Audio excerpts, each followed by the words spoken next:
والنجم إذا هوى ما ضل صاحبكم وما غوى وما ينطق عن الهوى.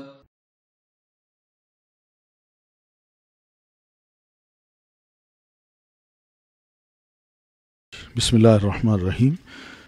مسجد ہو، منزل ہو، گھر اور کھلے میدان، جہاں کہیں شیخ کا بسیرا ہے، طلبہ کی وہاں آمد و رفت ہے. ان کے پاس قلم، دوات اور کاغذ ہیں. صحرا، سڑکیں اور سرائیں سبھی زمانہ میں ایک عجیب منظر پیش کر رہی ہیں کہ طلبہ سے لدی سواریاں جوق در جوق روانہ ہو رہی ہیں، قافلے در قافلے بخارا سے قرطبہ اور اشبیلیہ کی طرف اور قوقاز سے صنعاء و عدن کی طرف متحرک ہیں. یعنی سینٹرل ایشیا جو اس وقت روس ہے، اس کے دور دراز جو برفانی علاقے ہیں وہاں سے بھی اسٹوڈنٹ آتے تھے. اور صنعاء یہ آج یمن کا کیپٹل ہے. اور ایک سفر کے بعد دوسرے سفر کا تسلسل ہے. یعنی ایک شیخ کے پاس گئے، وہاں سے سیکھا، پھر آگے چل پڑے کسی اور کے پاس. یہ سب رحلہ فی الحدیث کے مناظر ہیں جو شاید ان 2 صدیوں کے بعد آسمان نے نہیں دیکھے. یعنی لوگوں کے اندر یہ جوش اور خروش بعد میں نظر نہیں آیا. اس دور میں بے شمار علوم نے انگڑائی لی اور ان علماء کے ذریعے لی جو اس وقت حیات تھے اور علم و دین کے پیکر اور آنے والی نسلوں کے لیے رول ماڈل تھے، قدوہ تھے. 30 صدی علم حدیث کی صدی قرار پائی. یہ صدی مسند احمد کے علاوہ، یعنی اسی صدی میں امام احمد بن حنبل رحمۃ اللہ علیہ نے مسند احمد لکھی. پھر اس کے علاوہ امام بخاری اور مسلم کی صحیحین، ان کی بھی صدی ہے. اور کتب سنن کی بھی، یعنی جتنی بھی سنن کی کتاب ہیں وہ اسی صدی میں لکھی گئیں، 30 صدی میں. چنانچہ حدیث کو زیادہ مربوط صورت میں پیش کرنے کا خیال محدثین کے ذہن میں یوں سمایا کہ اس صدی میں فقہا محدثین میں یہ شعور بیدار ہوا کہ علوم اسلامیہ کی مختلف انواع، یعنی مختلف جو سائنسز ہیں، ان میں انفرادی کتب تو ضرور موجود ہیں. یعنی ہر سائنس پہ الگ الگ کتاب موجود ہے، جن میں عقیدہ، فقہ، تفسیر، مغازی، سیرت کی جمع ہے. اور سیرت کہتے ہیں، یہ جو سیرت نبی ہم پڑھتے ہیں یہ مراد نہیں ہے، بلکہ اس سے مراد یعنی جنگ ہوتی ہے نا، تو اس کے دوران اور اس کے بعد کے جو بھی حالات ہیں اس کے فقہی مسائل جو بیان کیے جائیں. کہ مثلا نبی علیہ الصلوۃ والسلام نے ٹرپ بھیجا، ایک امیر مقرر کیا، وہ گئے، انہوں نے جا کے پہلے دین کی دعوت دی. انہوں نے اگر اسلام قبول نہ کیا تو پھر لڑائی شروع کر دی. لڑائی ہوئی، اس میں شہادتیں ہوئیں، اس میں مسلمان جیت بھی گئے، مال غنیمت ملا، کچھ زخمی ہوئے، کچھ گھوڑ سوار تھے، کچھ پیدل تھے. تو ان سارے مجاہدین میں یہ مال غنیمت کیسے تقسیم کرنا ہے، تو یہ سارے جو فقہی مسائل ہیں ان تمام کو السیر کہتے ہیں. پھر زہد ہم سب جانتے ہیں، رقیق سے ہے، یعنی ایسی باتیں جو دلوں کو نرم کر دیں، رقت طاری ہو جائے بندے پر. ٹھیک ہے. فضائل اور آداب جیسے موضوعات میں بے شمار احادیث و آثار جمع کر دیے گئے ہیں. نیز سنن کی کتابیں، جوامع، الجامع جس کو کہتے ہیں، اور موطئات، ان میں بھی محض فقہی احکام کی احادیث و آثار کو اپنے پہلو میں یہ سب لیے ہوئے ہیں. کتب السیر اور المغازی بھی مخصوص موضوع پر روشنی ڈال رہی ہیں. یہی حال کتب تفسیر کا ہے کہ وہ فقہ و مغازی کی احادیث و آثار کا ذکر ہی نہیں کرتی، صرف اس میں تفسیر ہی ہے بس. رہے اجزائے حدیثی، یعنی حدیث کی کوئی جز، کوئی فقہی مسئلہ، اس پر جتنی احادیث ہیں وہ اکٹھی کر لی اور ایک جز لکھ لیا، ایک پارٹ لکھ لیا. جیسے امام بخاری کی کتاب ہے نا جزء رفع الیدین، کہ رفع یدین کیا کے بارے میں یہ چھوٹا سا ایک حصہ ہے جو میں نے جمع کیا ہے، ایک کتابچہ تو بکلیٹ انہوں نے جو شائع کیا اس کا نام یہ رکھا جزء رفع الیدین، یعنی اس میں صرف رفع الیدین کی احادیث اور مسائل ہیں۔ تو ان کا ہر جز خاص موضوع اور خاص باب کی احادیث و آثار کو بیان کرتا ہے۔ تو جب علماء نے یہ دیکھا تو انہوں نے یہ سوچا تو کیوں نہ کچھ کتب ایسی لکھی جائیں جن میں ان تمام مضامین پر سیر حاصل مواد ہو اور جامع قسم کی ہوں۔ الگ الگ تو کتابیں ملتی ہیں مگر ان سب کو اکٹھا کیوں نہ کر لیا جائے۔ تو جو کتب موجود تھیں ان میں احادیث و آثار نیز فتاوی وغیرہ سبھی موجود تھے۔ یعنی جب یہ سوچ آئی تو انہوں نے کتابوں کو دیکھا تو اس میں حدیث بھی ہے، صحابہ کرام کے فتوے بھی ہیں، ان کے اقوال بھی ہیں، تابعین کے فتوے بھی ہیں، اقوال بھی ہیں، اور پھر صحیح بھی ہیں، ضعیف بھی ہیں۔ مگر ان میں درآئی کمزوریوں، ان کے اندر آئی ہوئی کمزوریوں کے بارے میں ماہرین حدیث کے علاوہ کوئی بھی آگاہ نہیں تھا کہ جو یہ بتاتا کہ یہ کمزور حدیث ہے، یہ ویک ہے، یہ صحیح ہے۔ جبکہ دیگر ماہرین ان سے مستفید ہو کر، یعنی جو دوسرے ماہرین تھے حدیث محدثین کے علاوہ، وہ ان کتابوں سے مستفید ہو کر فقہ، استنباط اور استدلال کو بھی اپنا رہے تھے۔ یعنی وہ ان احادیث سے، ان اقوال سے فقہی مسائل بھی لے رہے تھے اور استنباط بھی کر رہے تھے۔ ایسی صورت میں یہ خیال فقہاء محدثین کے ذہن میں آیا کہ کیوں نہ ایک کوشش ایسی بھی کی جائے جو ان کتابوں میں صحیح، حسن، ضعیف اور مرسل اور منقطع کو نکھار دے، تاکہ علماء و فقہاء بعد کے وہ صحیح استنباط اور استدلال پر مبنی فقہی مسائل طلباء اور عوام کو دے سکے۔ تو ایک سوچ آئی۔ تو سابق مصنفین، یعنی پہلے جو مصنفین تھے، حدیث کے ساتھ فقہی مسائل بھی درج کر دیا کرتے تھے، جیسے موطا امام مالک اور مصنف عبد الرزاق میں یہ امتزاج ملتا ہے۔ امتزاج کا مطلب یعنی دونوں چیزیں کمبینیشن ملتا ہے۔ ان میں علماء امصار مصر کی جمع ہے، یعنی مختلف علاقوں کے جو علماء تھے، اور فقہاء تابعین کی آراء اور مسائل کو بھی مختصراً بیان کیا۔ یعنی موطا امام مالک اور مصنف عبد الرزاق میں چنانچہ صحیح احادیث پر مشتمل مجموعے لکھنے، صحیح وغیر صحیح احادیث کو چھانٹنے، صرف صحیح حدیث پر عمل کرنے اور علل حدیث کو واضح کرنے، حدیث کے اندر جو علت ہوتی ہے، روات حدیث کی تاریخ لکھنے اور موجودہ و سابقہ فقہی اور استنباطی کاوشوں کا درست میزان قائم کرنے کے لیے علماء حدیث نے پھر آگے کی یہ کوششیں کی ہیں، کیونکہ یہ اس وقت سب کچھ تھا۔ یعنی مجموعہ ملتا تھا حدیث کتابوں کا، اس میں فتاوی بھی تھے، اقوال بھی تھے، احادیث بھی تھی۔ پھر اسی طرح یہی پتہ نہیں چلتا تھا کہ اس میں صحیح کیا ہے، غیر صحیح کیا ہے، اس کو بھی چھانٹنا تھا۔ پھر صحیح حدیث پر عمل کرنے کی دعوت دینا تھی۔ یہ ایک نقطہ نظر تھا کہ ہم یہ ساری کوششیں جو کر رہے ہیں کیوں کریں، تاکہ لوگوں کو صحیح حدیث ملے اور صحیح حدیث پر عمل کریں اور اسی سے استنباط کریں، اسی سے فقہی مسائل بتائیں۔ علل حدیث کو بھی واضح کیا جائے، حدیث کے اندر جو علت ہے وہ بھی بتایا جائے، یہ بھی ایک ویکنس ہوتی ہے۔ پھر اسی طرح راوی حدیث ہیں، ان کی ہم تاریخ لکھیں، پوری کتاب میں لکھ ڈالیں کہ یہ راوی، اس کا نام یہ ہے، کنیت یہ ہے، لقب یہ ہے، نسب یہ ہے، پھر اس کا پیدائش کا سال یہ ہے، اور اس علاقے میں پیدا ہوا، اس کی پوری زندگی پر ایک اچھی خاصی تاریخ لکھ دی جائے ہر راوی پر۔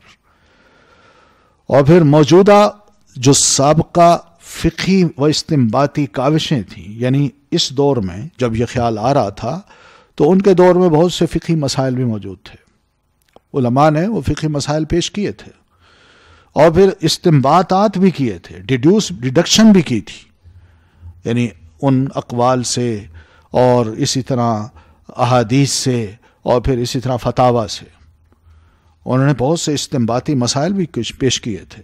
اب ان کو درست کرنا ہے، اس کا میزان کیا ہو، اس کے پاس ان کے پاس معیار کیا ہو، تو وہ سب سوچ کے انہوں نے سوچا کہ ہم کیوں نہ صحیح کو ضعیف سے علیحدہ کر دیں۔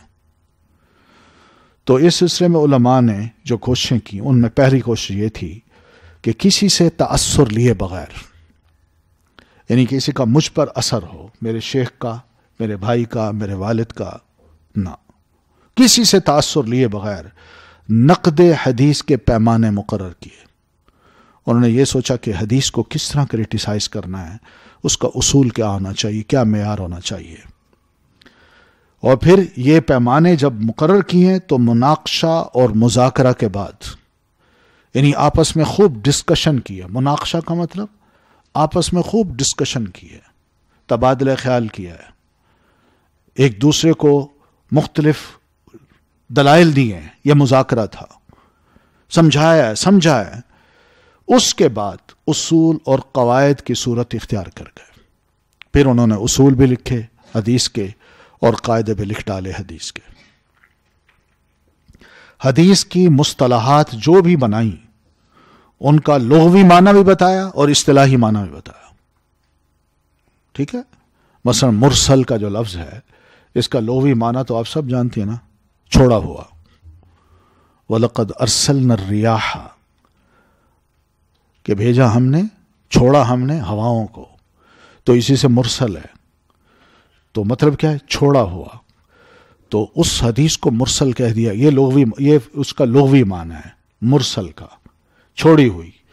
اور اصطلاحی معنی یعنی محدثین نے اپنے علم حدیث کی روشنی میں جو ٹرم انٹروڈیوس کرائی تو اس کا معنی کیا بتایا کہ وہ حدیث جس میں تابعی صحابی کا نام چھوڑ کے اللہ کے رسول کو بیان کر دے.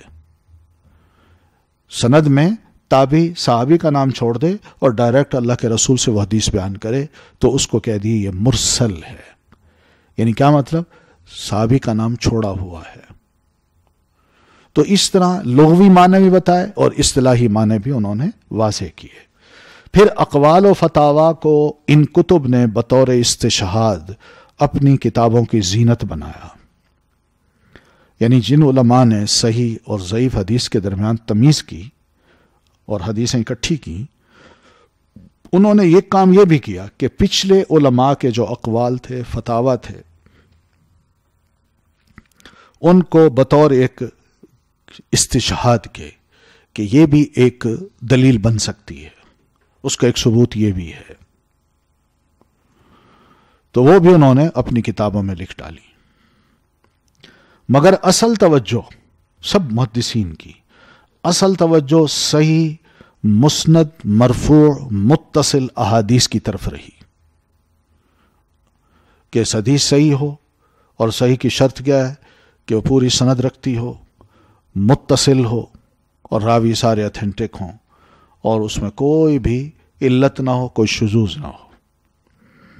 تو یہ اس پر توجہ رہی ہے کہ کون سی حدیث ہے جس کے راویوں کا یہ معیار ہے اور جس کی حدیث بھی کوئی ادراج نہیں، کوئی اور علل نہیں ہے، علت نہیں ہے. تو اس پر ان کی توجہ رہی ہے. پھر ضعیف اور موضوع احادیث اور روایت پر بھی کتابیں لکھ دی گئیں. ٹھیک ہے، الگ الگ پھر کتابیں سامنے آ گئیں.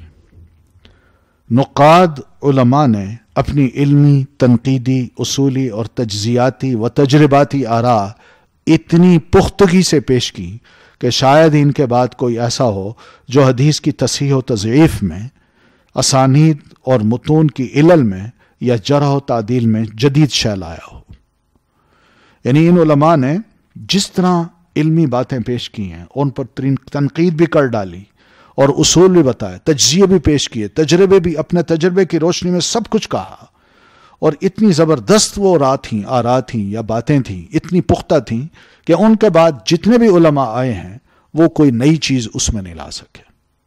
تو وہ کہتے یہ چیز ان سے رہ گئی ہے، یہ بھی اس میں شامل ہونی چاہیے تھی.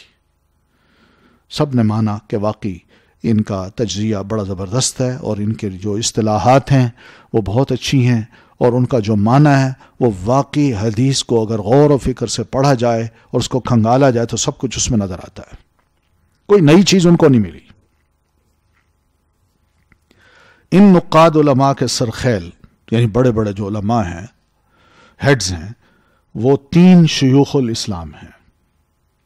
یعنی اس پوری تاریخ میں 3ری 4تھی صدی ہجری کے جو علماء ہیں جنہوں نے احادیث کی کتابیں جمع کی ہیں اور ان میں اصطلاحات بھی لکھی ہیں، ان کے جو ہیڈز ہیں وہ 3 ہیں اور سب کو شیخ الاسلام کہا جاتا ہے، جو بلا شرکت غیر اپنے وقت کے امام فقہ الحدیث ہیں.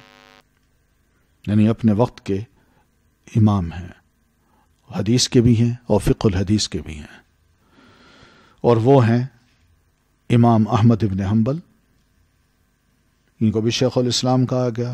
امام یحییٰ ابن معین یہ بھی شیخ الاسلام ہیں، اور امام علی ابن المدینی، بس یہ 3 ہیں.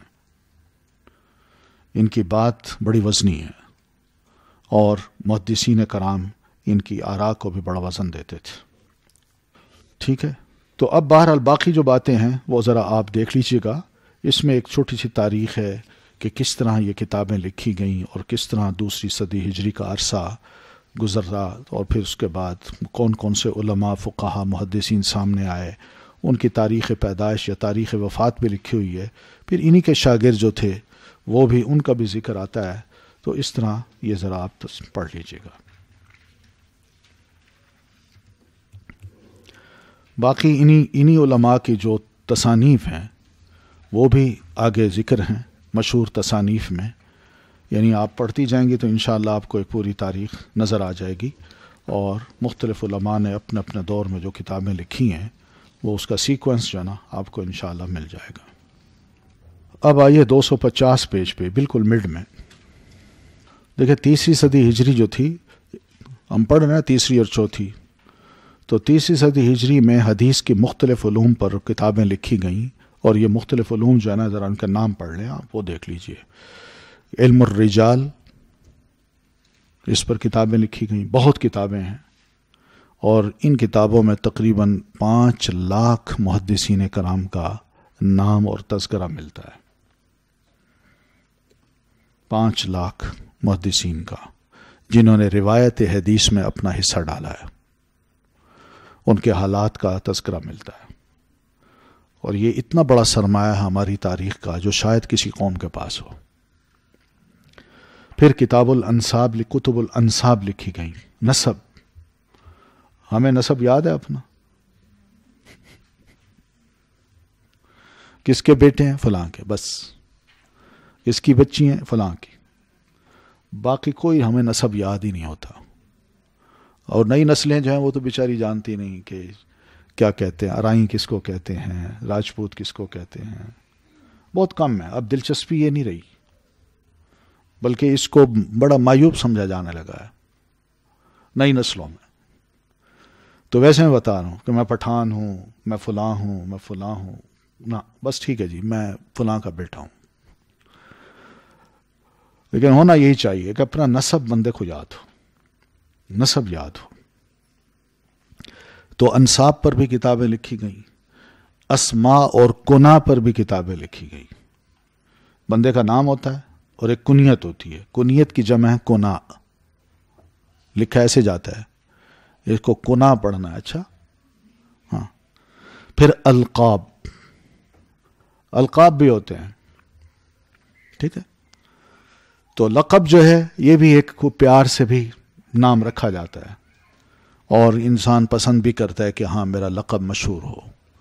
لیکن جہاں لقب کسی کو محسوس ہو کہ بھئی یہ ٹھیک نہیں ہے میرے لیے، تو وہاں منع کیا ولا تنابزوا بالالقاب. ٹھیک ہے. پھر مؤتلف، مختلف، مؤتلف و مختلف، یہ بھی ایک بہت بڑا علم ہے. جو حدیث کی کتابیں جب لکھی جا رہی تھیں تو اس پہ نقطے، زبر، زیر، پیش کا رواج بہت کم تھا، تو اس میں غلطی کا امکان تھا. تو اس پر کتابیں لکھی گئیں کہ یہ جو لفظ ہے اس کو کیسے پڑھنا ہے آپ نے. اس وقت ابھی نقطوں کا، زبر زیر کا عام بندوں کو علم نہیں تھا، تو اس کو سمجھانے کے لیے کہ بجائے اس کے کہ ہم نقطے لگائیں یا زبر زیر لگائیں، وہ لفظ کو لکھتے اور اس کے آگے لکھ لیتے تھے. مثلا کہیں گے کہ یہ لفظ شروع ہوتا ہے با سے، اور اس کے نیچے ایک نقطہ ہے. آگے لکھیں گے کہ یہ لفظ یعنی ہا ہے، ہا محملہ لکھ دیں گے. محملہ کا مطلب بغیر نقطے والی. اور یا معجمہ ہے، ہا معجمہ ہے، ہا لکھیں گے لیکن ساتھ لکھیں گے معجمہ ہے. تو معجمہ کا مطلب یہ ہا ہے لیکن نقطے والی ہے. اور فوق یا تحتانیہ، اوپر ہے یا نیچے ہے. تو اوپر اگر ہے تو بتا دیتے خا ہے، اور اگر نیچے ہے تو یہ جیم ہے. یعنی اس طرح وہ لکھ دیتے تھے ایک لفظ کو اور اس لفظ کی آگے جو پہچان ہوتی تھی ایک ایک حرف کی وہ پوری عبارت میں لکھتے تھے. تو یہ عبارتیں بھی لکھی گئیں، اور ان عبارتوں کے باوجود پھر نام کو جب پڑھا گیا تو اس میں غلطیاں بھی ہوئیں. کسی نے نون کو با بنا دیا، کسی نے تا کو یا بنا دیا. تو اس کو ٹھیک کرنے کے لیے یہ علم وجود میں ہے جس کو کہتے ہیں علم المؤتلف والمختلف. امام دارقطنی رحمۃ اللہ علیہ کی کتاب ہے، ابھی چھپی ہے، کو والیوم 5 والیوم میں ہے یا 4 والیوم میں، یہاں اندر لائبریری میں رکھی ہوگی، 4 والیوم میں ہے، اور وہ اسی موضوع پر ہے. پھر غریب الحدیث ہے، یہ بھی بہت بڑا علم ہے، یعنی ایسی حدیث کے ایسے لفظ جو یونیک ہوں، جو عام عرب نہیں بولتے تھے مگر پیارے نبی صلی اللہ علیہ وسلم ان کو استعمال کرتے تھے، اور ان میں بڑی گہرائی ہوتی تھی. اس پر بھی باقاعدہ کتابیں لکھی گئی ہیں. غریب الحدیث امام خطابی ہیں، اور ان سے پہلے ہی بڑے علماء نے لکھی ہیں، اور بعد میں تو بہت سی لائن لگی ہوئی ہے. بڑا دلچسپ موضوع ہے یہ.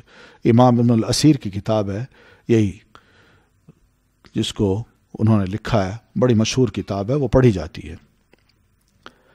قرآن مجید اور حدیث دونوں کے جو مختلف یونیک سے ورڈز ہیں ان کی وضاحت کے لیے انہوں نے کتاب لکھی ہے. پھر اس طرح جرح و تعدیل ہے، یہ بھی علم ہے. کسی راوی پر کرٹیسائز کرنا یہ جرح ہے. جیسے وکیل ایک دوسرے وکیل پر جرح کرتا ہے نا، یا جج کسی وکیل پر جرح کرتا ہے، تو وہ جرح مراد ہے. یعنی سوال کیا آپ نے، جو کہا ہے اس پہ اعتراض کر دیا، اس کا سوال جواب پوچھا، گواہ پوچھے، حاضرین پوچھے، بات کو نوٹ کیا، پھر اس کے بعد کہا تم نے کل یہ کہی تھی آج یہ کیسے کہتے ہو. تو یہ جرح جو ہے محدثین پر بھی کی گئی، راویوں پر کی گئی کہ وہ ضعیف ہے، وہ حافظے کا کچا ہے، یا یہ جھوٹ گھڑتا ہے. کئی باتیں ہیں، یہ سب جرح کے لفظ ہیں. اس کے لیے بڑے نرم لفظ بھی ہیں، بڑے سخت بھی ہیں. بڑے سخت میں نے بتایا تھا نا، امام بخاری کے مثلا وہ کہتے ہیں فیہ نظرن، اس میں بس ذرا غور کرنے کی ضرورت ہے. اور یہ ان کے لفظ محدثین کے ہاں بڑے سخت جرح ہے. اور اس کے مقابلے میں ایک سخت جرح یہ بھی ہے کہ امام مالک رحمۃ اللہ علیہ کے بارے میں ان کے ایک معاصر ہیں محمد ابن اسحاق،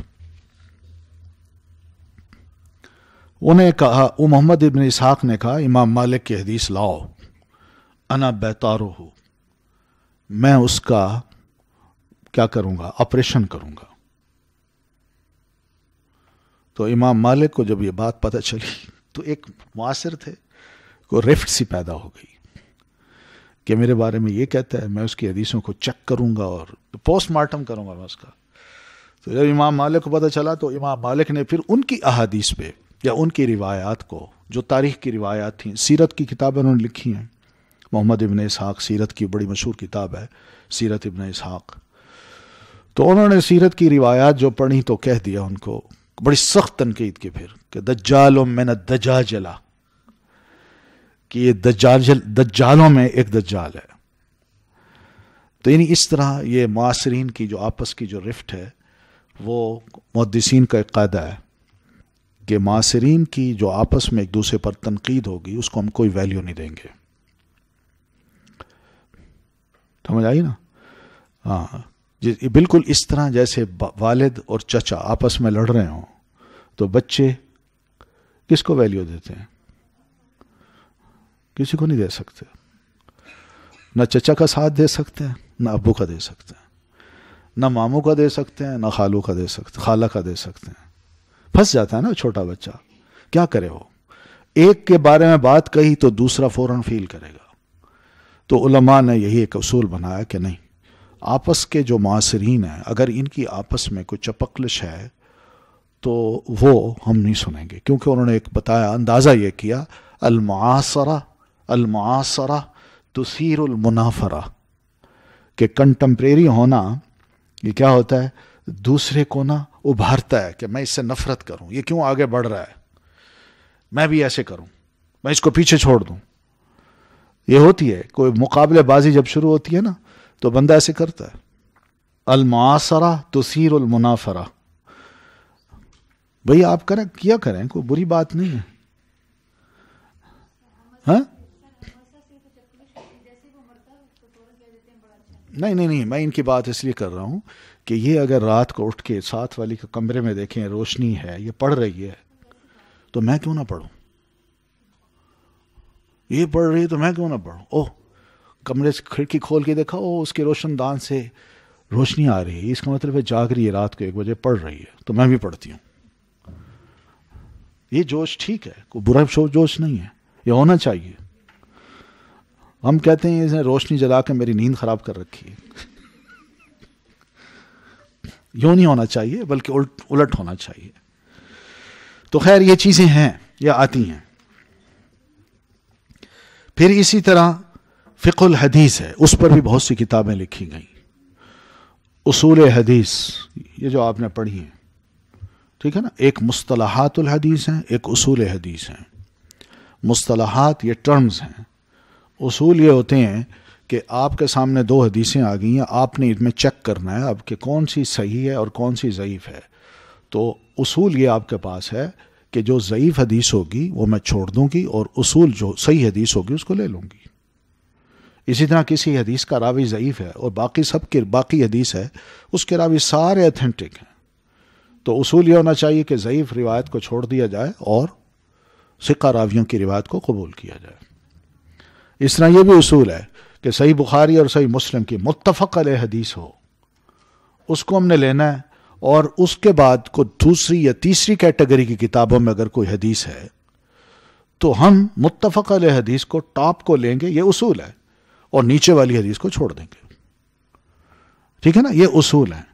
اور مصطلحات کیا ہیں؟ مصطلحات یہ ہیں کہ حدیث مرسل ہے، حدیث صحیح ہے، حدیث موضوع ہے۔ ٹھیک ہے نا، تو یہ ہے۔ پھر اس کے بعد مناہج المحدثین، ہر محدث نے جو کتاب لکھی ہے نا اس کا اپنا ایک طریقہ کار ہے کہ میں اس کو کیسے لکھوں گا، کیسے حدیث جمع کروں گا، کیا کیا اس میں موضوعات ہوں گے، کس قسم کے راویوں کو میں ترجیح دوں گا اور کس کو نہیں دوں گا، اور اگر ضعیف حدیث لکھوں گا تو اس کے بارے میں میرے کمنٹس کیا ہوں گے۔ وہ ساری ایسی باتیں، ان کا اپنا اپنا منہج ہوتا ہے، اپنا اپنا طریقہ ہوتا ہے۔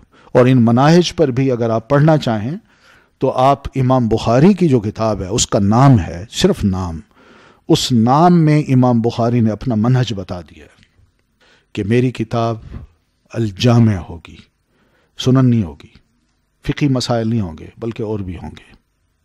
پھر الصحیح، صحیح ہوگی، اس میں صحیح احادیث ہوں گی، ضعیف نہیں ہوں گی۔ صحیح احادیث کون سی؟ جو سند اور متن کے ساتھ میں بیان کروں گا، وہ صحیح، وہ احادیث ہیں ان کی۔ جو ریفرنس کے طور پر، استشہاد کے طور پر کسی کا قول بیان کر دیتے ہیں، وہ حدیث نہیں ہے، وہ قول ہے۔ ٹھیک ہے، الجامع الصحیح المختصر، مختصر کا مطلب ہے کہ اس میں نے ساری صحیح حدیثیں نہیں ڈالی، وہ ڈالتے تو کئی والیوم بن جاتے، تو مختصر میں نے کام کیا ہے، مختصر ہے۔ پھر حدیث کا مفہوم بتاتے ہیں اور اسی میں منہج من امور رسول اللہ صلی اللہ علیہ وسلم، کہ نبی علیہ الصلوۃ والسلام کی زندگی کے جو تمام معاملات ہیں ان سے متعلق یہ حدیثیں ہوں گی۔ اور ان معاملات کو آپ دیکھیں تو قولی، فعلی اور تقریری، اور اسی طرح اخلاقی، خلقی، یہ سب احادیث آ جاتی ہیں۔ پھر وسننی ہی، اور آپ کے جو طور طریقے ہیں، اٹھنا بیٹھنا، آنا جانا، معاملات، اس میں جو آپ نے طریقہ اختیار کیا وہ کیا ہے۔ وہ ایامی ہی، اور آپ کی زندگی کے جو مشہور دن ہیں، ساری زندگی مشہور ہے، 23 سالہ زندگی ہے، مشہور سے مراد یہ کہ آپ نے جنگیں لڑیں، آپ نے ہجرت کی، آپ نے مقابلے کیے، اذیتیں سہیں، بہت کچھ ہے اس میں، تو وہ سارا پڑھیں تو پتہ چلتا ہے۔ تو یہ سارا وہ منہج ہے جو انہوں نے صرف اس میں بتا دیا، اس ٹائٹل میں، نام میں۔ اس لیے آپ دیکھیں جب کتاب شروع ہوتی ہے تو کس سے شروع ہوتی ہے؟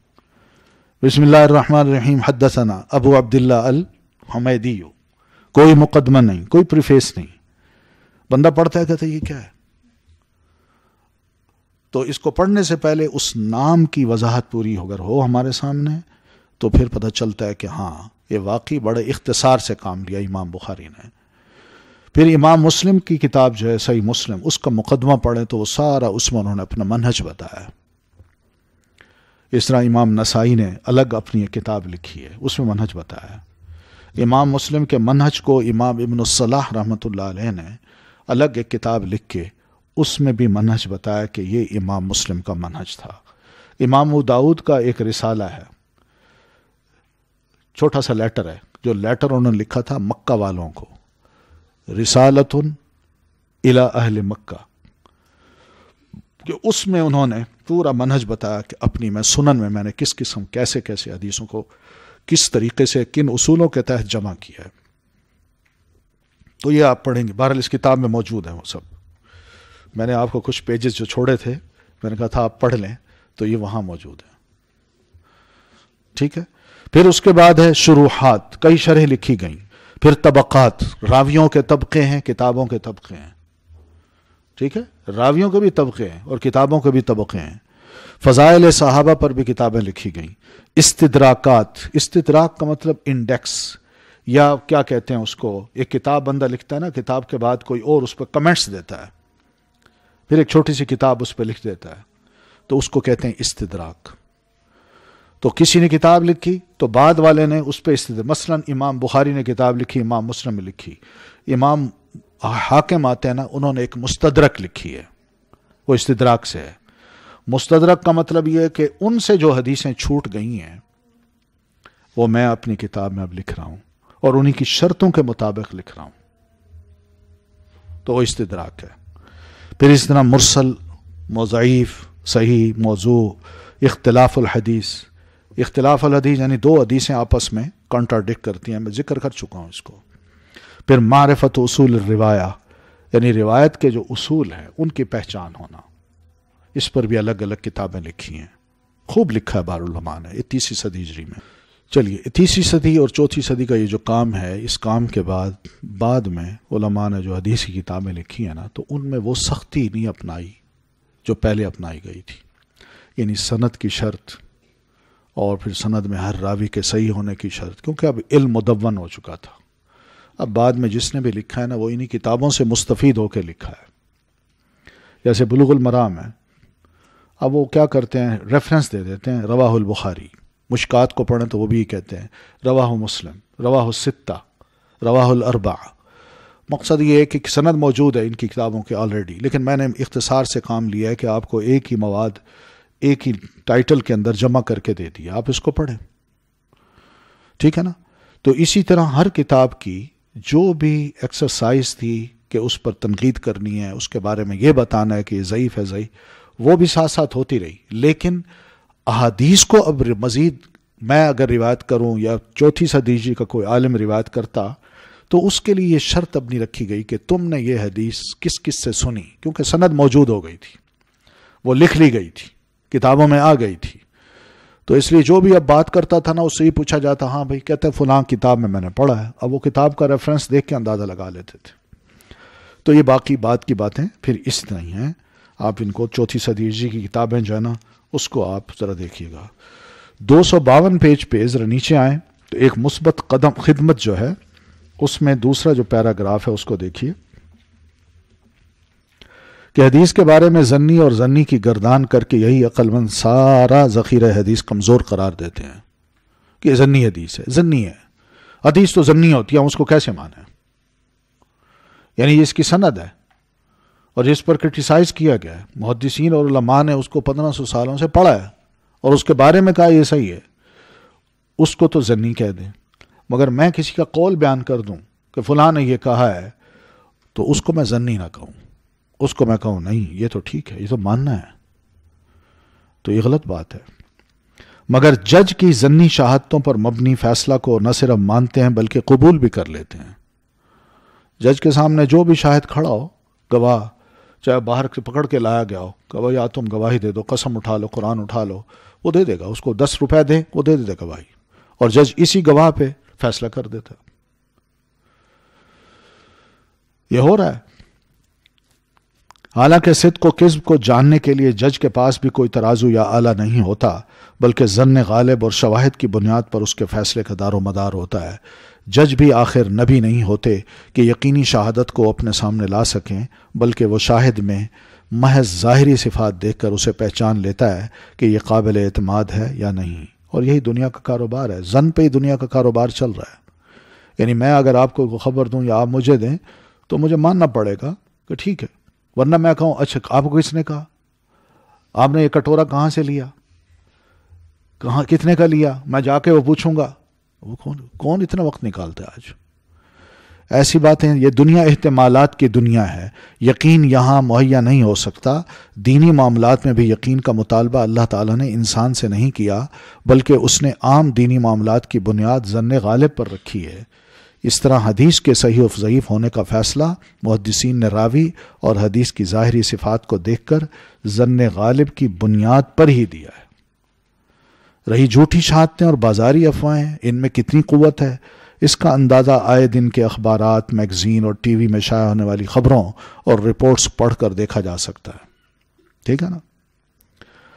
راویوں کا نام و نشان تک معلوم نہیں ہوتا، پھر ان افواہوں میں سے وہ واقعات منتخب ہو جاتے ہیں جو قیاس و اندازے کے مطابق ہوں، یہی بعد میں جھوٹی کہانیاں بن جاتی ہیں۔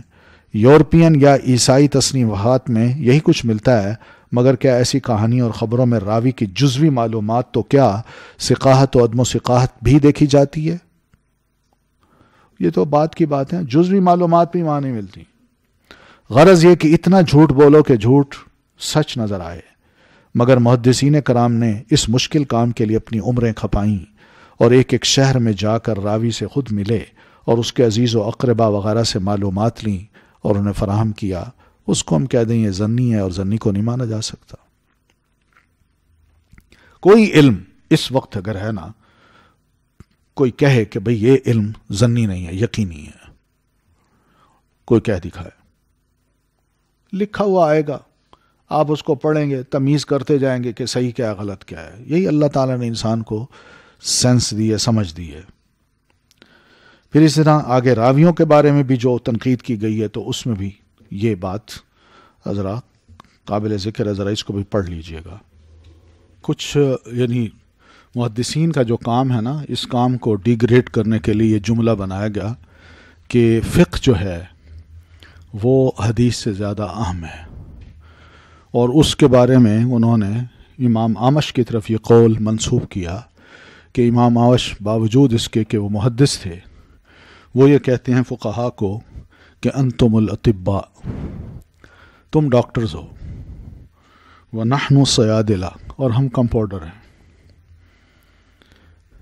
یعنی ہم محدثین جو ہیں وہ تو صرف بس دوائی دینا جانتے ہیں، باقی مریض کو اچھی طرح کھنگالنا، اس کی بیماری کا علاج تلاش کرنا اور اس کے لیے دوائی سجیسٹ کرنا اور بیماری کی نوعیت کو سمجھنا، یہ تمہارا کام ہے۔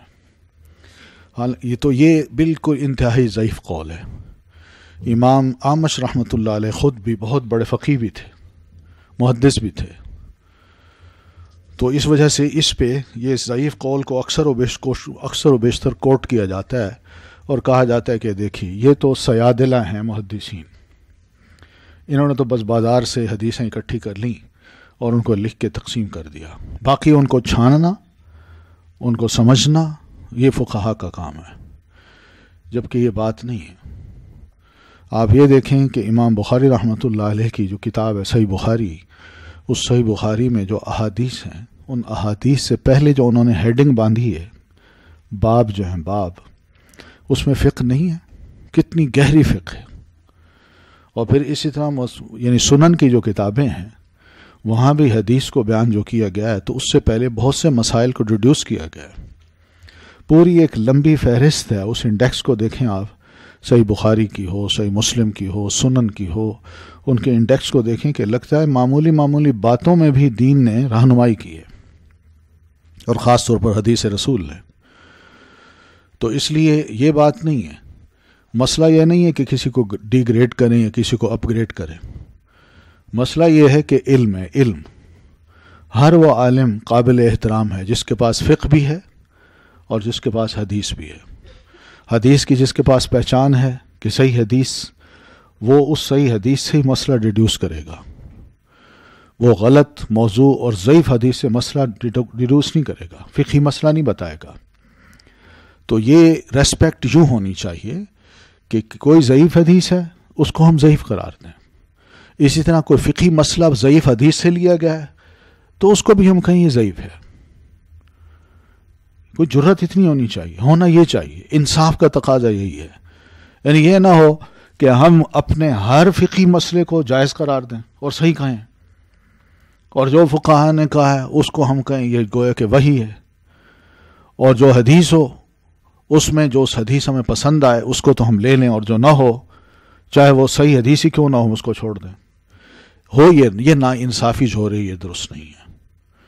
انصاف کا تقاضا یہ ہے کہ جو حدیث ضعیف ہے اس کو ضعیف کہا جائے، اور جو فقہی مسئلہ ضعیف حدیث سے لیا گیا ہے اس کو بھی ضعیف کہا جائے کہ یہ مسئلہ صحیح نہیں ہے. یہی طریقہ تب جا کے سب علماء کی ریسپیکٹ بھی ہوگی اور ہم سب کو برابر یعنی ایک مقام دے سکیں گے.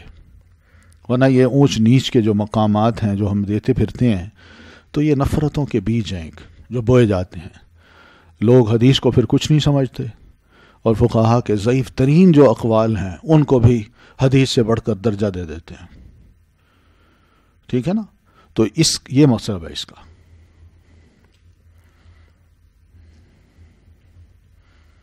جی دوسرا کیا سوال تھا آپ کا؟ کون سا شے؟ تقلید کی روش سے تو بہتر ہے خودکشی، رستہ بھی ڈھونڈ خضر کا سودا بھی چھوڑ دے. ہاں یعنی خضر کا رستہ ڈھونڈنا، یعنی جیسے سیدنا موسیٰ علیہ الصلاۃ والتسلیم نے حضرت خضر علیہ السلام تک پہنچنے کے لیے رستے تلاش کیے ہیں کہ علم حاصل کرنے کے لیے مجھے اپنے آپ کو بھوکا لگانا پڑے، لمبے سے لمبا سفر کرنا پڑے، رحلہ فی العلم کرنی پڑے، تو میں نے وہ کرنا ہے. اور مجھے بھوک پیاس جو ادھر ادھر میری مچھلی تھی سودا تھا میں اس کو بھی چھوڑ دیا. اصل جو چیز ہے وہ یہی ہے کہ میں اس ہدف کو پورا کرنا چاہتا ہوں جو علم کے ذریعے مجھے حاصل ہو سکتا ہے، تقلید کے ذریعے نہیں.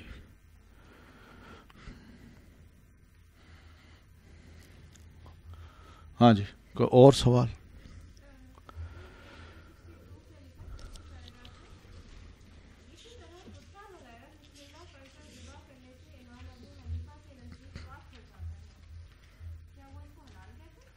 پاک ہو جاتا ہے کا مطلب کیا ہے؟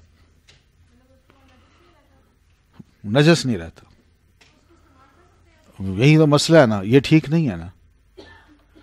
تو مقصد یہ کہ اس طرح کی بہت سی چیزیں ایسی ہیں، اب ان کو یعنی کیا کہا جائے، یہ کتابوں میں موجود ہیں. ابھی تو یہ تو معمولی سی چیزیں ہیں جو کہ لکھی ہوئی ہیں، ورنہ حقیقت یہ اس کتاب کو اگر فقہ کی ان کتابوں کو ہم پڑھیں پڑھائی نہیں جاتی. پہلی بات تو یہ پڑھائی نہیں جاتی، اور ان کا اردو ترجمہ بھی نہیں کیا جاتا. ورنہ چھوٹے چھوٹے مسائل پہ کتنے ترجمے آ گئے ہیں. چھوٹے چھوٹے وضو کا مسئلہ، وضو کے مسئلے پہ بڑے ترجمے، بڑی کتابیں ہوں گی آپ کو ملیں گی. لیکن یہ کتابیں جو ایک بہت بڑا خزانہ سمجھی جاتی ہیں، اگر ان کا ترجمہ کر کے پبلک کو دے دیا جائے، وہ ان چیزوں کو جب پڑھیں گے تو ان کو سمجھ آئے گی. تو اس قسم کے میں یہی بات کر رہا ہوں کہ ہم مقابلے بازی نہ کریں. ہو یہی رہا ہے کہ صحیح حدیث ہوتی ہے اس کو چھوڑ دیا جاتا ہے، اور اس کے مقابلے میں ضعیف حدیث ہوتی ہے اس سے مسائل فقہی ڈیڈیوس کر کے کہا جاتا ہے یہ بڑی عقل مندی ہے، ہم حدیث کو سمجھنے والے ہیں. تو یہ طریقہ ٹھیک نہیں ہے، اور اس پہ بڑا زور دیا جا رہا ہے آج کل، بڑا زور دیا جا رہا ہے. بلکہ یہاں تک کہا گیا ہے، کتابیں لکھی گئی ہیں، اس کے ٹائٹل یہ ہیں کہ مسلمانوں میں اختلاف کا جو سبب ہے، اور خاص طور پر فقہاء اور علماء میں اختلاف کا بنیادی سبب وہ حدیث ہے. یہاں تک کہا جاتا ہے. اور یہ اچھے بھلے سمجھدار لوگ، یہ میں نے دوسروں کی بات نہیں کر رہا جو منکرین حدیث ہیں، یہ میں ان علماء کی بات کر رہا ہوں جو کہ خاص مذہب کو اپناتے ہیں. میں ان کی بات کر رہا ہوں، انہوں نے یہ کتابیں لکھ ڈالی ہیں. حالانکہ حدیث میں کوئی اختلاف نہیں ہے، دیکھا جائے تو اختلاف یہاں ہوتا ہے. میں اس حدیث کے مفہوم کو کیا لیتا ہوں وہ میرا اپنا ایک بات ہے. میں اپنی بات جب کروں گا تو ایک دوسری اپنی بات کرے گا تو اس میں اختلاف ہوگا. حدیث کا کیا قصور ہے اس میں؟ تو اسی طرح اگر دیکھیں تو پھر تو قرآن مجید بھی اختلاف کا سبب بن رہا ہے. کیا مسلمانوں میں بہت سی، آپ کو مجھے ایک تفسیر بتائیں اٹھا کے جو دو تفسیریں آپس میں متفق ہوں، وہ بھی اختلاف ہے. تو قرآن مجید کو بھی اختلاف کا سبب بنا لیں. تو یہ وہ چیزیں ہیں جو میں سمجھتا ہوں کہ ہمیں ذرا تھوڑا سا اس پہ غور کرنا چاہیے اور اپنے اپنے مسلک پہ جو ہم اتنا شدت اختیار کر لیتے ہیں اور اس کے مقابلے میں جو ایک صحیح حدیث آتی ہے تو ہونا تو یہ چاہیے کہ صحیح حدیث کو بندہ لے لے، باقی سب کو چھوڑ دے۔ محدثین کرام کا ہی نقطہ نظر تھا، وہ کہا کرتے تھے کہ ہمارا صرف مقصد یہ ہے کہ ہم صحیح حدیث کو لیں گے، جہاں ضعیف ہے، موضوع ہے، ان میں سے صحیح ترین حدیث کو ہم نے چھانٹنا ہے، اس کو پروموٹ کرنا ہے، اس پر عمل کرنا ہے اور اسی کو آگے پھیلانا ہے۔ اور یہ نقطہ نظر انتہائی بہترین نقطہ نظر ہے، کسی کا بھی ایسا نہیں ہے، اور اس میں کسی شخصیت کے ساتھ ایفیلیشن بھی نہیں ہے، اس سے کوئی مذہب بھی نیا ایجاد نہیں ہوتا۔ صحیح حدیث قبول کرنی ہے، اسی سے مسائل لینے ہیں، اسی پر عمل کرنا ہے اور اسی کی دعوت و تبلیغ کرنی ہے، بس اس سے بہتر اور کیا ہو سکتا ہے؟ اور یہ سب کے لیے قابل قبول ہے، کوئی بھی یہ نہیں کہہ سکتا کہ میں صحیح حدیث کو نہیں لیتا۔ صحیح حدیث ہر کوئی لیتا ہے، تو جب صحیح حدیث کو لیتے ہیں تو پھر جب اپنے اصول سامنے آڑے آتے ہیں نا تو بندہ اصولوں کو ترجیح دے دیتا ہے، صحیح حدیث کو چھوڑ بیٹھتا ہے۔ تو اس طرح کے بے شمار جو مسائل ہیں چھوٹے چھوٹے جس میں ہم اختلافات کا شکار ہیں وہ ختم ہو سکتے ہیں۔ یہ سب چیزیں جو ہے نا، صرف میں اس وجہ سے کہہ رہا ہوں کہ جب ہم اس کا شکار ہوتے ہیں نا مسلکی تعصبات کا، تو پھر یہ سب چیزیں ہمارے لیے روشن ہوتی ہیں کہ بہت ٹھیک کہا ہے، بزرگوں نے جو کہا ہے ٹھیک کہا ہے، اور اس کے مقابلے میں ایک صحیح حدیث پیش کی جائے تو وہ کہتے ہیں نہیں، اس کو ہم نے نہیں ماننا۔ یہ نقصان ہوتے ہیں۔ ورنہ اگر اتنا کہہ دیا جائے تو میری ایفیلیشن چاہے میرے والد کے ساتھ ہو تو میرے استاد کے ساتھ ہو تو ایک اپنے مقام پہ رہتی ہے کہ بھئی اگر ان کی بات حدیث کے مطابق ہے تو سر آنکھوں میں، نہیں ہے تو کوئی بات نہیں، کوئی اس میں خدا نہ خواستہ ان کی کوئی بے عزتی تھوڑی ہے، ایک انسان ہے، انسانوں سے غلطی ہو جاتی ہے، تو اس میں بے عزتی نہیں ہے، لا تعلق بھی نہیں ہے، قطع تعلق بھی نہیں ہے، احترام اپنی جگہ ہے، اور یہ بھی ماننا چاہیے کہ بھئی ایک انسان ہے، اس سے غلطی ہو سکتی ہے، بس اتنی سی بات ہے۔ لیکن جب میں آنکھیں بند کر لوں، نہیں جی یہ بزرگ جو کہتے ہیں صحیح کہتے ہیں، ان کا فرمایا ہوا اللہ کا فرمایا ہوا ہے اور انہوں نے جو کہا ہے وہ میں مانوں گا، باقی مجھے اس کی کوئی پرواہ نہیں ہے، حدیث کی کوئی پرواہ نہیں، تو پھر وہاں تو ظاہر ہے یہ اس قسم کی باتیں ہوں گی۔ تو فرشتوں کی باتیں ہوتی تو یہ کبھی کتابوں میں کوٹ نہ ہوتی، انسانوں کی باتیں تو کتابوں میں آ گئی ہیں، اور دیکھیے ان میں کیا کچھ ہے۔ میں پھر بھی آپ کو بتاؤں، ہمارا نقطہ نظر یہ ہونا چاہیے کہ پہلی بات فوق کل ذی علم علیم، یہ اصول ہے، ہر عالم کے اوپر ایک عالم ہوتا ہے، ٹھیک ہے۔ دوسری بات کہ ان ائمہ کرام نے جن حالات سے یہ گزرے ہیں، اللہ جانتا ہے وہ پوزیشن کیا تھی، ان کا حال کیا تھا، کہ جس نے آ کے یہ مسئلہ پوچھا اور اس وقت یہ عالم یہ امام کس حالت میں بیٹھے تھے، ان کے اس وقت کون سا مسئلہ یا کون سی دلیل ان کے ذہن میں آئی اور اس کے مطابق انہوں نے فتویٰ دے دیا۔ لیکن اتنی بات ضرور ہم کہیں گے کہ اگر ان کے پاس صحیح حدیث ہوتی تو یہ مسئلہ کبھی نہ بتاتے، تو صحیح حدیث چونکہ نہیں تھی ان کے علم میں تو انہوں نے پھر یہ اجتہاد کیا اور مسئلہ بتایا۔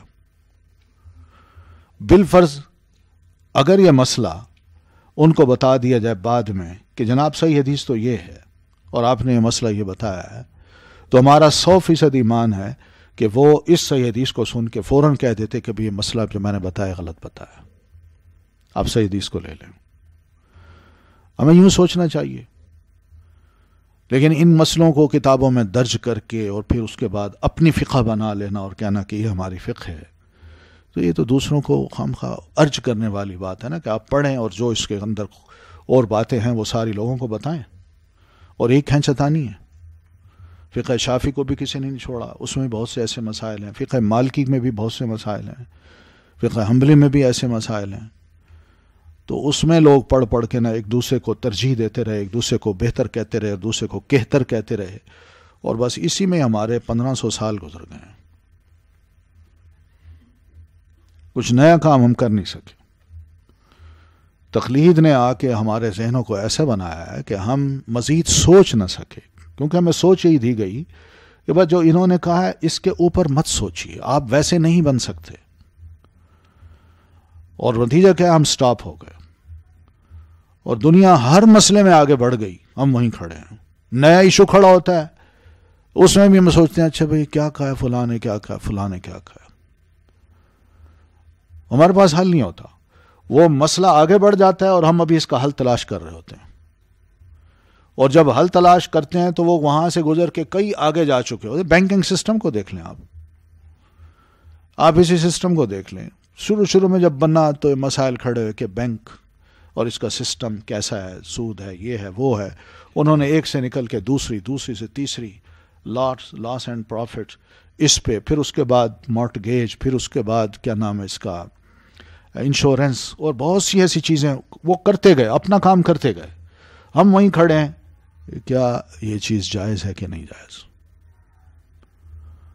یہ ہے نقصان. یہ ہے کہ جب ہمارے اوپر پابندی لگا دی گئی کہ آپ ایسے بڑے نہیں بن سکتے، تو اس کا نتیجہ ہی نکلنا تھا. یعنی اس کی سادہ لوہی صرف اس معاملے میں، اور دوسرے معاملوں میں بتائیے وہ سادہ ہے. میں ویسے کہہ رہا ہوں ہم عام پبلک کو سادہ لوح بنا لیتے ہیں، لیکن اپنے مسائل اس پر امپوز کر کے اس کو ہوشیار بناتے ہیں. مسئلہ یہ نہیں ہے. مسئلہ یہ ہے کہ جو عام یہ علمی چیز ہے، کیا اس علم کا حق ادا ہم کر رہے ہیں؟ علماء ہمارے کر رہے ہیں؟ کیا واقعی حدیث کو پہچاننا علماء کے لیے مشکل ہے؟ پھر مسئلہ یہی ہے کہ ہمارے علماء نہیں چاہتے کہ انہوں نے جب اپنے آپ کو ایک مسلک کی لائن میں کھڑا کر دیا تو وہ اسی کی طرح پھر سوچیں گے، اسی راہ پہ چلیں گے، وہ دوسرے کو نہیں سمجھنا چاہیں گے.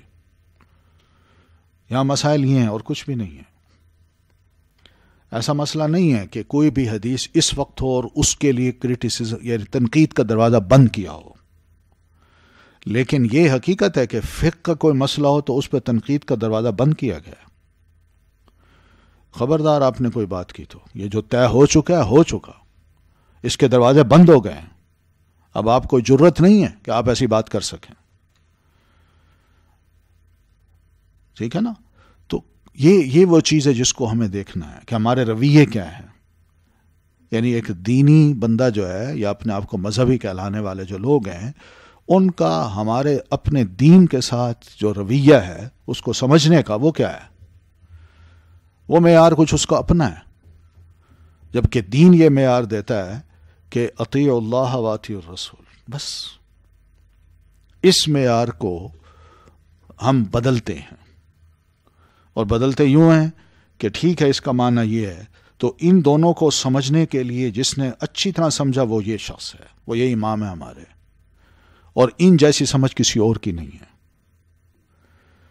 اس کا نتیجہ کیا نکلا کہ ہم ایک پہ سٹرکٹ ہو گئے، اور وہ ایک عقل تھی، ایک سمجھ تھی، ہم نے اس کو عقل کل مان لیا، اور اس کے مقابلے میں دوسرے بھی تو ائمہ ہیں نا، ہم ان کو کوئی ویلیو نہیں دی. حالانکہ ان تین کا علم اس ایک سے زیادہ ہوگا، لا محالہ زیادہ ہوگا، لیکن ایک کے تھوڑے سے علم کو ہم نے لے کے تینوں کے جو بڑے علم تھے، بہت زیادہ علم تھا، ہم اس سے اپنے آپ کو محروم کر بیٹھے، اور اس کا نتیجہ ہی نکلا تو میں شروع ہو گئی، اور اسی میں ہم لگے ہوئے ہیں. ہونا ایسے نہیں چاہیے. انصاف کا تقاضا یہ ہے کہ آپ سب کو اپنے مقام پہ رکھیں، سب سے مستفید ہوں. جس کی بات اللہ اور اس کے رسول کے زیادہ قریب ہے، مدلل ہے، ٹھوس ہے، اس کو سر آنکھوں میں بٹھائیں بس. اور اگر نہیں ہے تو چھوڑ دیں، اس میں خدا نہ خواستہ اس کی توہین نہیں ہے. میں کہتا ہوں آپ کسی بھی فقہ کی کتاب کو آپ پڑھیں، چاہے وہ امام شافعی کی ہو، امام احمد بن حنبل کے مسلک کی ہو، یا امام ابو حنیفہ رحمۃ اللہ علیہم کی مسلک کی ہو، آپ اس میں یہ دیکھیں گی کہ استاد نے جو کہا ہے ان کا شاگرد ان سے مخالفت کر رہا ہے. یہ حقیقت ہے، مخالفت کر رہا ہے. تو یہ مخالفت کا کیا مطلب ہے؟ یہی مطلب ہے کہ ہم بعد میں جو سٹڈی کر چکے، جو ہمیں اللہ نے علم دیا، وہ ہمیں باور کراتا ہے کہ ہماری رائے اس دلیل کے مطابق یہ ہونی چاہیے، اور استاد کی رائے جو تھی وہ اس دلیل کے مطابق کمزور تھی، لہذا اب ہمارا نقطہ نظر بدل گیا ہے. یہ تو کتابیں ہمیں سبق دیتی ہیں، مگر ہم نے اس سبق کو نہیں لیا، ہم نے اس سبق کو نہیں لیا، بلکہ ہم نے لوگوں کو باور کرایا خبردار کچھ اور دیکھا تو۔ یہ بڑے عجیب مسائل ہیں، مجھے بڑا اتفاق ہوا ہے ایسے لوگوں کے ساتھ بیٹھنے کا، اور مجھے لے بھی گئے کہ ہمارے مسئلے حل کریں، اور وہاں کھلم کھلا لوگ یہی کہتے ہیں کہ ہم بس جو ہیں، ہم چونکہ اس مسلک کے فالوور ہیں، آپ ہمیں اس مسلک کے مطابق جو بتائیں گے ہم مانیں گے، اور کچھ بھی بتائیں گے ہم نہیں مانیں گے، کھل کے کہتے ہیں لوگ۔ میں تو جو اصول بتا رہا ہوں میں یہ بتا رہا ہوں کہ ہم چاروں ائمہ کے قائل ہیں، یہ 4 امام ہیں، اور ایک اور بھی ہیں جو اپنے امام کو مانتے ہیں، وہ پانچ امام سمجھ لیں آپ، فقہ جعفریہ بھی ہے، تو 5 امام سب اس کے اپنے اپنے امام کو لیتے ہیں، ٹھیک ہے نا، اور ہم یہ سمجھتے ہیں کہ یہ چاروں برحق ہیں، ٹھیک ہے نا۔ پھر اپنے اصول کو ہم یوں توڑتے ہیں کہ ہم ایک کو لیں گے 3 کو نہیں لیں گے، تو ان کا حق کہاں جاتا ہے؟ کیا ان 3 کا حق جو ہے وہ کم ہے اور ایک کا زیادہ ہو گیا؟ سمجھ آ رہی ہے نا؟ تو ہم خود اپنے اصول کو توڑ بھی رہے ہیں کہ ہم چاروں کو ماننے والے ہیں، چاروں ائمہ برحق ہیں، اور ان چاروں میں سے جب میں ایک کو لیتا ہوں اور 3 کو چھوڑتا ہوں، اور میں کہتا ہوں میں شافعی ہوں، مجھے کوئی نہ امام ابو حنیفہ کی ضرورت ہے، نہ امام احمد کی، نہ امام مالک کی، تو آپ سوچئے کہ ایک امام سے چمٹنے کے بعد میں 3 کے علم سے اپنے آپ کو محروم کر رہا ہوں یا نہیں، اور 3 کے ساتھ میں زیادتی کر رہا ہوں یا نہیں، اور میرا یہ دعویٰ کہ چاروں برحق ہیں، کیا یہ واقعی سچا دعویٰ ہے یا جھوٹا ہے؟ یہ سب چیزیں جو ہے نا قابل غور ہیں۔ حدیث کیا کہتی ہے، نیچے مارجن میں کیا لکھ دیا جاتا ہے، ہمارے امام نے، ہمارے بزرگوں نے، یہ جو لفظ ہے نا ہمارے والے، یہ قابل غور ہیں ہم سب کے لیے، یہ شدت ہے۔ اب دیکھیں نا حدیث بالکل واضح ہے، اب اس کے مقابلے میں یہ بات ایک عام بندہ لکھ رہا ہے، یعنی اس کی کوئی ویلیو امام بخاری رحمۃ اللہ علیہ کے مقابلے میں بھی نہیں ہے، اور پھر نبی علیہ السلام نے جو فرمایا اس کے مقابلے میں بھائی تم اپنی رائے دے رہے ہو، یہ کیا کون سا دین ہے یہ؟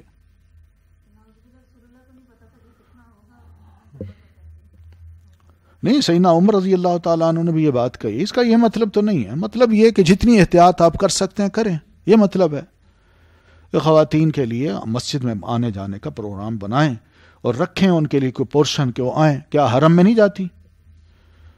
کیا وہاں فتنے نہیں ہوتے؟ لیکن جو کچھ بھی ہے، ایک خاتون جو جاتی ہے کم از کم وہ عبادت تو کر لیتی ہے، کچھ ساری تھوڑی ہوتی ہیں ایسی، کوئی ایک آدھ ہوگی، اور پھر لوگ وہاں موجود ہوں ذرا نظر ڈالنے والے، تو لوگ اور محتاط ہو جاتے ہیں کہ بھئی ذرا ہوشیار رہنا ہے، ایسی حرکت نہیں کرنی بس۔ اور الحمدللہ حرم کے اندر ایسے کوئی کیسز نہیں ہوتے، مسجد نبوی میں بھی یہی حال ہے، لوگ جاتے ہیں، خواتین بھی جاتی ہیں، تو ان کو کیسے آپ روک سکتے ہیں جبکہ حدیث نے اجازت بھی دی ہے اور یہ کلچر چلا آتا ہے؟ ہم صرف اس لیے کہیں کہ چونکہ ہم اس مسلک کے فالوور ہیں لہذا ہم یہ نہیں کریں گے۔ کتابیں پڑھنے کا اپنے آپ کو عادی بنانا ہے، اور کتابیں خاص طور پر جو فقہی مسئلوں کی کتاب ہے نا، میں نے آپ کو کتاب کو بتائی تھی، ایک کتاب بتائی تھی میں نے آپ کو، آپ وہ کتابیں 2-4 خرید لیں، جانے سے پہلے وہ خرید لیں۔ ایک کتاب ہے ابو بکر الجزائری کی، بلو کلر کی ہے، کیا نام ہے اس کا؟ فقہی مسائل کی کتاب ہے، نہیں فقہ سننا بھی ٹھیک ہے، اس کو بھی آپ لے لیں، لیکن یہ ہے ابو بکر الجزائری کی، دارالسلام کی چھپی ہوئی ہے۔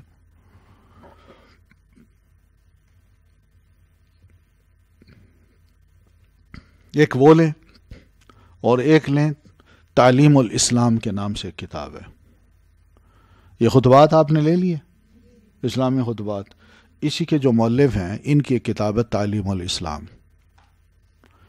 انہوں نے 2 والیوم میں کتاب لکھی ہے، اور اس کتاب کی خصوصیت یہ ہے کہ حدیث کی سب کتابوں کا جو صحیح حدیثیں ہیں ان سبھی احادیث کو جمع کر کے تو انہوں نے ٹائٹل دیا ہے، مثلا عقیقے کا بیان۔ اب عقیقے سے ریلیٹڈ جتنی بھی کتابوں میں جو حدیثیں ہیں نا، اس کا صرف اردو ترجمہ کر دیا ہے اور سیکوینس سے کیا ہے، اور جو ترجمہ کیا جس حدیث کا اس کا نیچے ریفرنس بھی دے دیا ہے۔ تو آپ سے کوئی بھی کوئی مسئلہ پوچھے، آپ وہ کتاب کھولیں، اسی چیپٹر کو کھولیں، اور بے شک فون پہ کتاب کھول کے اس کو سناتے جائیں، مسئلہ آپ کلیئر کر دیں گی، وہ کہیں گے واہ تسلی یہاں ہو گئی ہے۔ تو یہ کتاب بہت اچھی ہے، تعلیم الاسلام اس کا نام ہے، عبدالسلام بستوی صاحب کی لکھی۔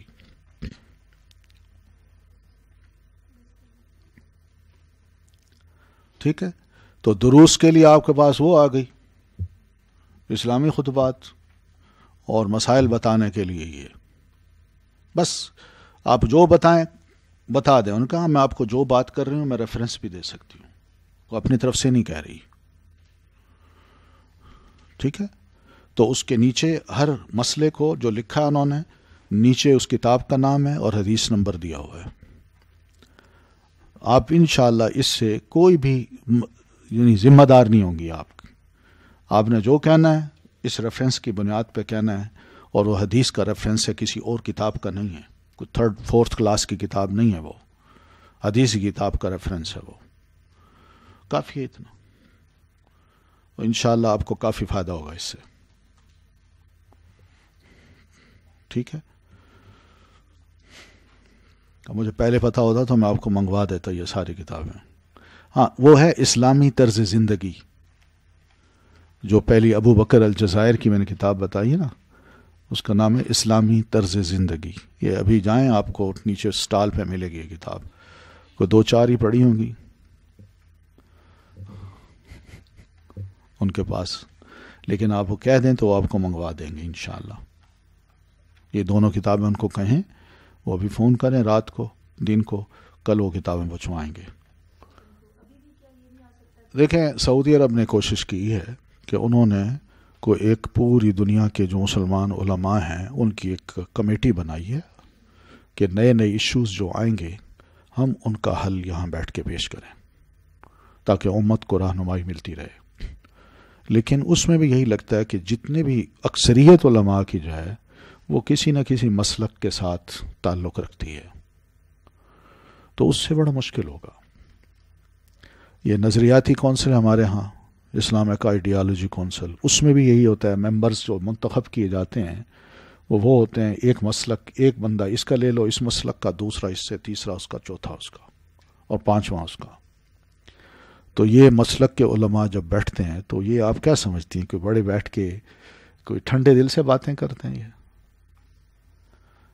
یہاں تو منہ پہ جھاگ نکلی ہوتی ہے، آنکھیں سرخ ہو رہی ہوتی ہیں، ایک دوسرے کو برداشت بھی نہیں کرتے۔ تو یہ اسلامی نظریاتی کونسل نہیں ہے، یہ مذہبی نظریاتی کونسل ہے۔ اسلامی نظریاتی کونسل کچھ اور ہوتی ہے۔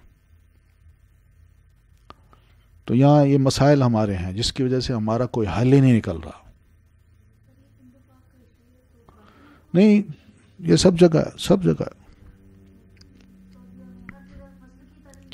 سب جگہ بس یہی المیہ ہے ہمارا، جس کی وجہ سے ہم جڑ ہی نہیں رہے۔ جب تک ان تمام چیزوں کو نہیں چھوڑیں گے اس وقت تک ہم اکٹھے نہیں ہو سکتے۔ جو اصول بنائے ہیں نا، تو یہ اصول بھی بڑے کمزور ہیں۔ کہتے ہیں نا ہمارے اصول فقہ ہیں تو بہت ہی کمزور ہیں۔ وہ اس طرح کہ امام صاحب جو ہیں، امام ابو حنیفہ رحمۃ اللہ علیہ، ہم نے عبادات سے ریلیٹڈ جو مسئلے ہیں وہ ہم نے ان سے لینے ہیں، اور جو رشتے نبھانے کے مسئلے ہیں، رشتہ داریوں کے، نکاح، طلاق اور بچوں کے مسائل، رضاعت کے، اور یہ سارے، اس کے ماہر ہیں امام محمد جو ان کے شاگرد ہیں، وہ مسئلے ہم نے ان سے لینے ہیں۔ تو ایک کی تقلید تو نہیں ہو رہی پھر۔ اور اسی طرح جو قضاء اور میراث ہے، جوڈیشری ہے، وراثت کے مسئلے ہیں، یا پھر اسی طرح گواہی ہے، وقف کے مسائل ہیں، یہ سب ہم نے لینے امام ابو یوسف رحمۃ اللہ علیہ سے۔ تو وہ مقصد کیا، پھر یہ ہے، یہ تو خیر یوں ہے نا، عقیدہ بھی ایسے ہی ہے کہ عقیدہ جو ہے وہ ہم نے امام ابو حنیفہ رحمۃ اللہ علیہ سے نہیں لینا، وہ امام ماتوریدی رحمۃ اللہ علیہ سے لینا ہے۔ اب یہ بھی یہ طریقے ہیں ہمارے، یعنی چھوٹے چھوٹے مسائل میں ہم نے مختلف قسم کے اپنے ہی مسلک کے اندر علماء کو لے لیا ہے کہ عبادات کے نماز کے جو مسائل ہیں وہ ہم اس سے لیں گے، اس سے نہیں لیں گے۔ کیوں؟ اس لیے کہ وہ استاد سے مخالفت کرتا ہے، اس کے مسئلے کچھ ہو رہے ہیں بہت سے احادیث کے مطابق۔ تو اسی طرح جو ذوی الارحام کے مسائل ہیں وہ امام محمد رحمۃ اللہ علیہ سے لیں گے، جو امام ابو حنیفہ رحمۃ اللہ علیہ کے شاگرد ہیں، اور امام ابو یوسف سے، کیونکہ وہ قاضی القضات رہے ہیں، چیف جسٹس رہے ہیں، تو اس لیے جو بھی مسائل اس کے ہوں گے، ججمنٹ کے، جوڈیشری کے، میراث کے، وہ ہم امام ابو یوسف رحمۃ اللہ علیہ سے لیں گے۔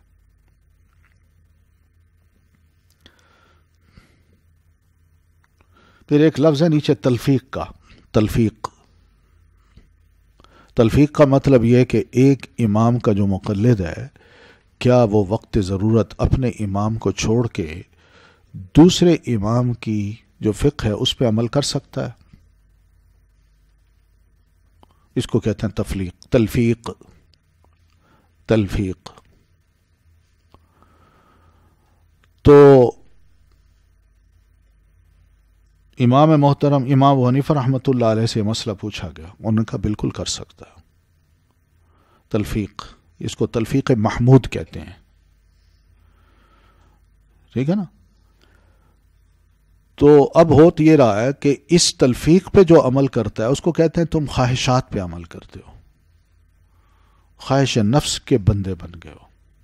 تم ایک امام کو اگر فالو کرو تو خواہش نفس ٹوٹتی ہے، ورنہ تم خواہش نفس کے بندے بن جاؤ گے۔ وہ نہیں ہوتا بھائی، یہ تلفیق ہوتی ہے، ان کی کتابوں میں اس کی اجازت ہے۔ اب اگر وہ یہ کہتا ہے کہ میں اپنے اس مسئلے کے حل کے لیے امام شافعی رحمۃ اللہ علیہ سے پوچھنا چاہتا ہوں کہ وہ کیا کہتے ہیں، وہ کہتے ہیں تم خواہش نفس کے بندے ہو، تم اسی کے پابند تھے، اسی کے پابند رہو، جب ادھر ادھر ہوگے تو یہ نفس کی خواہش ہے، تم جان چھڑانا چاہتے ہو۔ حالانکہ ایسی بات نہیں ہے، وہ بندہ افضل طرف جانا چاہتا ہے، زیادہ بہتر کی طرف جانا چاہ رہا ہے، تو زیادہ بہتر جو ہے وہ یہی ہے کہ 3 طلاقیں کسی نے دی ہیں تو اس کو 1 طلاق اگر شمار کر لیا جائے تو یہ زیادہ بہتر ہے، یہ بنسبت اس کے کہ اس کو کہا جائے اب تمہاری بیوی تمہاری حلال نہیں جب تک کہ حلالہ نہیں کراؤ گے۔ اب وہ کیا کرے، وہ افضل کی طرف جانا چاہ رہا ہے، لیکن اس کو کہتے ہیں چونکہ تم اس مسلک کے ہو لہذا اس خواہش کے پرے نہ جاؤ، اسی کے دائرے میں رہو، جو مسئلہ ہم بتاتے ہیں اسی کو مانو، اور جو موسٹ افضل ہے تلفیق ہے اس کی طرف نہ جاؤ۔ تو یہ تو غلط بات ہے۔ جزاکم اللہ خیر۔ اچھا جی، السلام علیکم ورحمۃ اللہ۔ ما ضل صاحبكم وما غوى وما ينطق عن الهوى